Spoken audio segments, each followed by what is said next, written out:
Welcome to the Occupational Safety Leadership Podcast, episode number 129. In today's episode, we're gonna take a little journey away from our confined space focus that we've done for probably the last 5 episodes, and talk about the difference between a safety coach and a safety cop. So, I have been called both as as I get older and I do better with my soft skills. I believe that I'm definitely on the safety coach side, but there are cases where I have to revert back to the safety cop in pretty extreme cases. But let's just sit down and kick around a couple of ideas. So I was talking to a couple of other safety professionals, and of course, we've all been called multiple names over the future, but we really kind of thought that what our main focus of was really to be a coach, because you can't be everywhere, you can't supervise everybody. In an ideal world, it would be great to help everybody at the same time who needs help, but if you're just one person and you're tackling 3 shifts or multiple places. So the best thing that we kind of came up with is that we're going to be that coach, so people make that really good independent decision, because you can't be there to make that decision for them. So I don't think people try to get hurt on purpose. Um, but they face a lot of external factors, distractions. They may have family trouble at home. So I do think people don't always make the best decisions when those things happen. Um, First, let's kick around a couple of definitions that we kind of thought were about right. There probably is no 100% definition, but let's go over the safety coach. So, the role of the safety coach is to educate employees about safety standards, identify potential hazards in the workplace, develop strategies to mitigate the hazards, and ensure compliance. The safety comp, of course, is really used to describe somebody in the organization that rigidly enforces the safety rules and regulations. Um, from what I've seen, when somebody reverts to this, and I also mean myself at the same time too, is that a lot of times I'm not ending up giving somebody a option, and it's not an option of whether to work safe or not work safe. It ends up being an option like, do it because I said so. So now that I'm close to 60, I think I'm really good at the soft skills. But when I was in my early 20s, didn't have those soft skills yet, and I was so focused on the technical side that I probably, for the first couple of years, was more of a safety cop as opposed to a coach. So it took me a little time to really kind of start to think about all this stuff then. So let's go to the next slide here. So let's kind of talk about, when we think about what does a safety coach do? Like what kind of the responsibilities. And we'll go over a couple of the ones that we have here. Conduct training, of course, and all that kind of stuff. Then you're also showing people how to use equipment, emergency procedures, recognize hazards, inspections of the workplace. Those are great and all of that stuff, but I'd really like to have the people do it as much as possible. I understand I'm there to coach, to train, to mentor, to get folks to do their own inspections in, because when somebody else owns it, it has a whole lot more traction than if I'm the one being the safety cop saying you will get this inspection done and you will do the following. And so that I think is a key aspect of being a coach. Investigate accidents. So it's bad enough that you have an accident, but let's go ahead. We go back, figure out the root cause, determine those preventive measures, all that good stuff, to make sure that we don't have that accident again. So there's nothing worse than having an accident than somebody saying there's no need to look at this. It'll never happen again. And all of us have worked at places that the same things happen again and again because they literally don't sit down and look at those root causes and solve for those root causes. So also, the safety coach will look at implementing the different policies, procedures, all that kind of stuff, and not just looking at OSHA standards, but industry regs, best practices, um, and one of the things that um, that I have found is that in the safety field, we really care about the people. So we do a great job of sharing.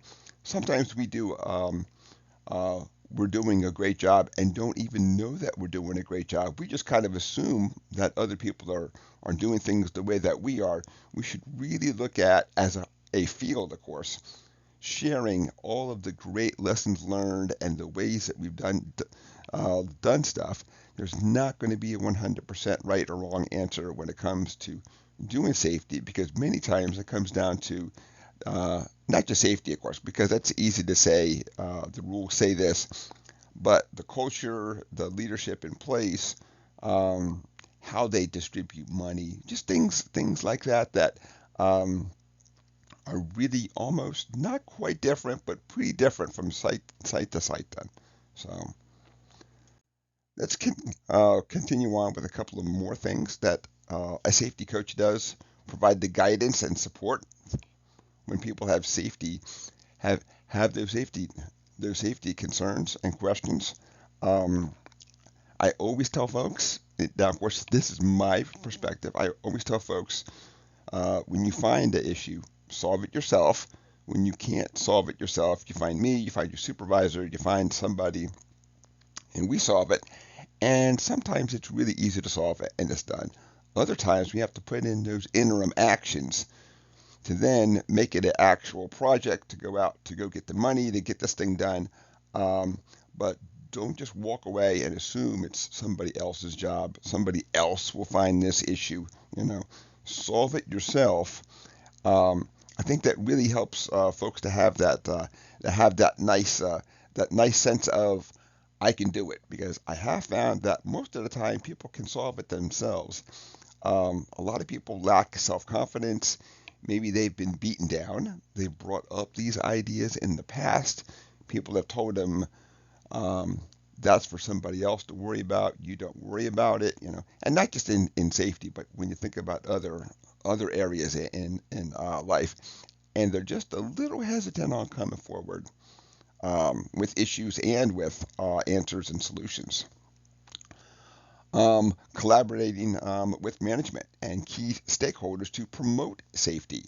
So it's awesome that let's say that Supervisor Jones is doing a great job on safety and all that kind of stuff. Then how do we make sure that it's good across the entire site, and not just the site? How do we share those lessons out there with the company? Because a lot of times the culture is pretty darn prevalent from site to site to site. It may not be 100% the same, but a lot of times the attitudes are pretty darn close.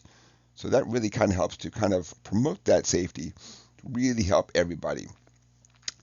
And then finally, the last thing that we kind of thought is that you're keeping abreast of the industry trends, of course, any regs that change, technology that may change out there, and not just that, but continuously improve safety practices.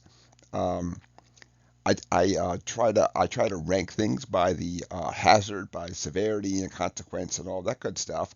So so I know that by doing this continuous improvement, I'm working on stuff now that I never would have dreamt I would have worked on, because as you're knocking off those higher hazard, those higher consequence and severity and all that stuff, then you're getting down to the lower stuff. So you're getting better and better, and you're making the workplace safer and safer. And I think we've already talked about the term of safety cops. I'll just briefly glance over this then. So um, we've already kind of talked about the safety cop and the safety coach, but let's kind of talk about the difference then. So the difference is that the safety cop is that, unlike the safety coach, he's going to be one that focuses in on educating and guiding employees. Using that supportive manner, a safety cop is perceived as a person who uses force, um, quite possibly punishment. You do the following, or you're going to be written up. You know, um, anytime that you have to do that, well, for one thing, it's human nature that people don't want to do stuff because somebody said do it. So if you have to tell somebody and force them to do something in a safe way, you're obviously not communicating properly because people do not want to get hurt then. You know. Um, so that just kind of wraps up the difference between the safety coach and the safety cop. I know that I had to sit down while thinking about this episode and really kind of examine a lot of the things I did in my life where um, I basically would tell folks you will do the following, and many times it was because I was frustrated. I didn't know how to properly do it, and so I now know after gaining a lot of the soft skills that I think I can do a really good job of being a safety coach because a safety cop can make some really great progress, but people are only doing it because you're there. How are they operating on second and third shift when you're not there?